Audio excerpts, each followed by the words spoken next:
Alright, I wanted to talk about a little bit of an unconventional play style that I think is actually pretty strong. A little bit cheesy, just to showing off just an idea, just something else for people to think about.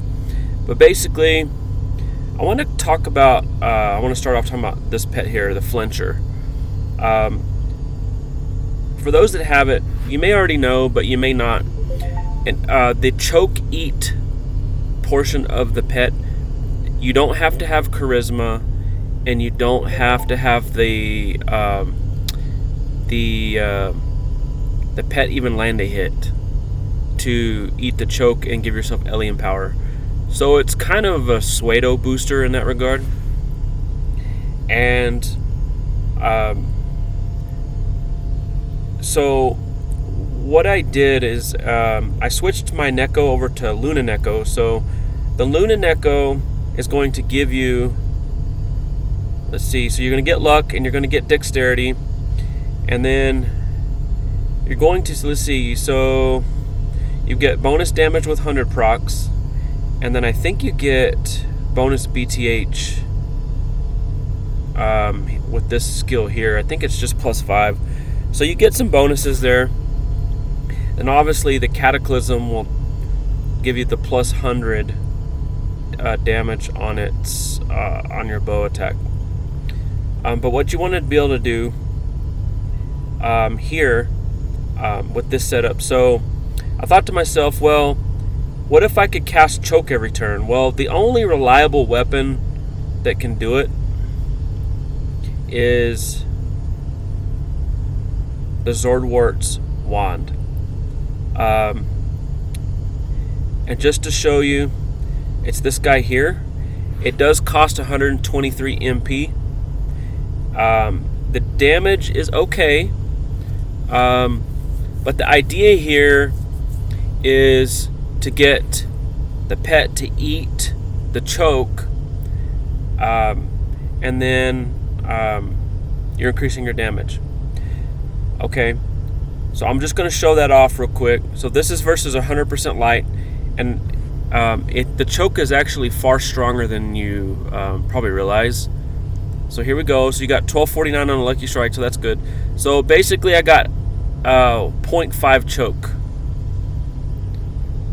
versus 100%. That gets better with the resistance. So it actually will double to 0. You'll actually get a 0 choke at 200% light. So the flincher just ate the choke. So 0.5, it gave me 1.298 for 2 rounds. So basically all you're going to do here is spam it. Got 0.5. I've got my choke potence here. You could go with the pale skull misc if you wanted to. So here we got 1.447. As you can see, you know, it's all right damage, but it will increase with time. All right. The reason for this guy here is with the Lucky Beast Mage build is to then stack your Timekiller. So I'm gonna stack it. Since the choke ability costs 123 MP, you want to be careful.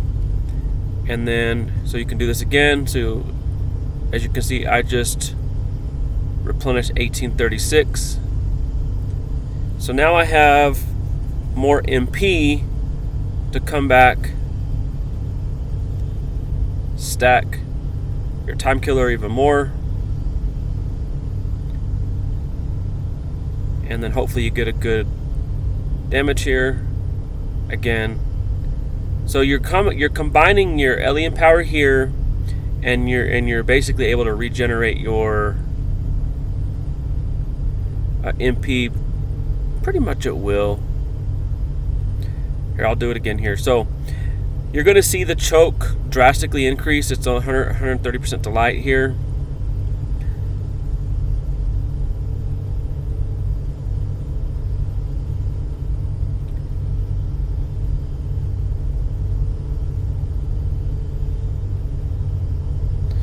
Alright, so I'm going to stop there.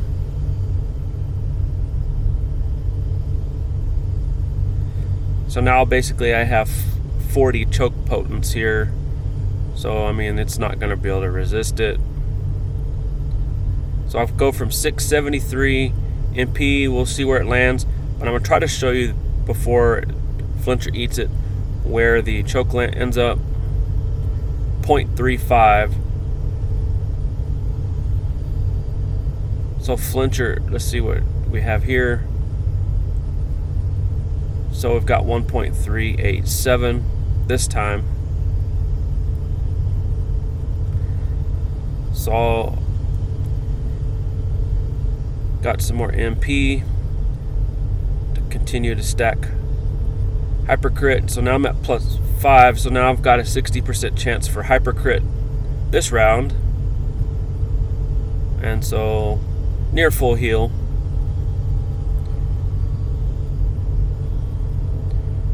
So now we've got ele-empower at 1.5.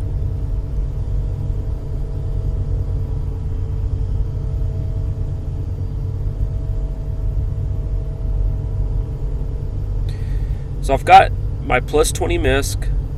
I've got my ele-empower here, and I'm just basically stacking hypercrit with Timekillers, but then I'm able just to get it right back because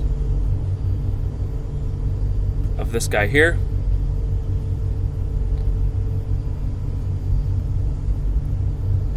And I'll do one more.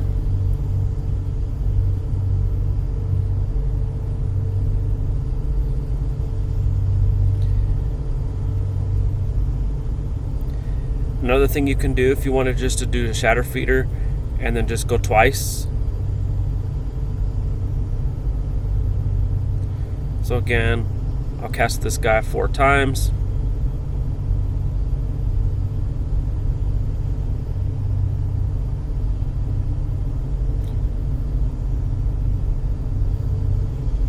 Or 3 times. And then, at that time I didn't get a lucky strike, but I did shadow feeder, so that's fine. Didn't get a lucky strike that time either. But that is a respectable amount of MP gained. And then let's see what we get on our, let's see here, our ele-empower. So it's 1.314.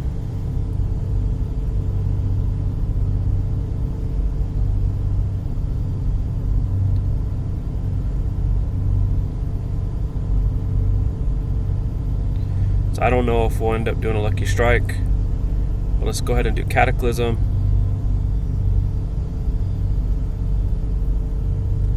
And just to give you an idea of kind of damage, hopefully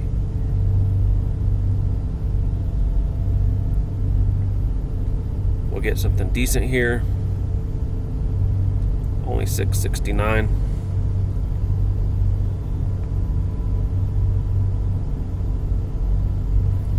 We'll try it again here.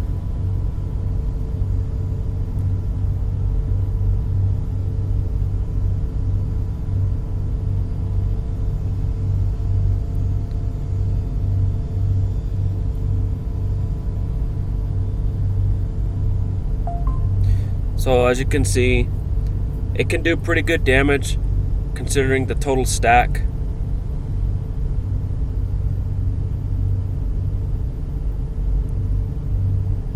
I'm probably not in the right armor for the element here, but that's all fine.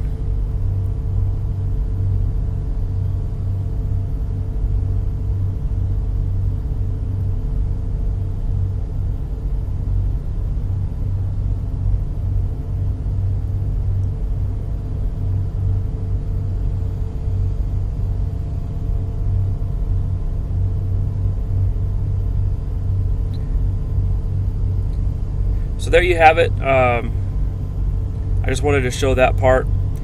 In addition to this, let's say the elements you have here are not favorable. You can actually do, you can add the Tears of Da misc. Just to give you an idea, I'll change. So this is going to be best case scenario, Waters 200s here. So it also scales. So I'll just do this so you can see. Hopefully it'll inflict here. All right, so we've got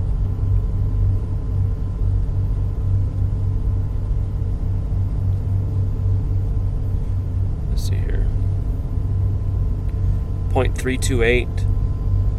So it's 664. As you can see, it's 664 there. Oh yeah, he does that nuke with if you hit him with water. So as you can see, you can get down to 0.32, and you can use it to stack along with this guy here.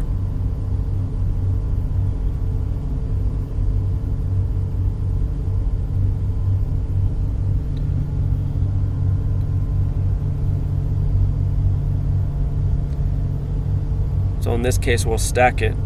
So now it's 0.097. So that's enough to then cause some leftover choke. And keep in mind the resistances is only 120 and 100. And so that's enough to max that out. So you're actually using this to increase this. So in that sense, it's actually a offensive misc in this scenario. They should go to 1.6 if everything triggered. And as you can see, you're able to stay healed here. I didn't even use Timekillers. If there's ever other weapons that inflict choke, especially not on a special, it would be the way to go. You can actually use the Tears of Da misc on anything and it'll do choke. You could just use that by itself, and it'll kind of serve as an offensive misc but for the next round in a sense. But I just wanted to show the complete stack there, to give you an idea of just kind of an idea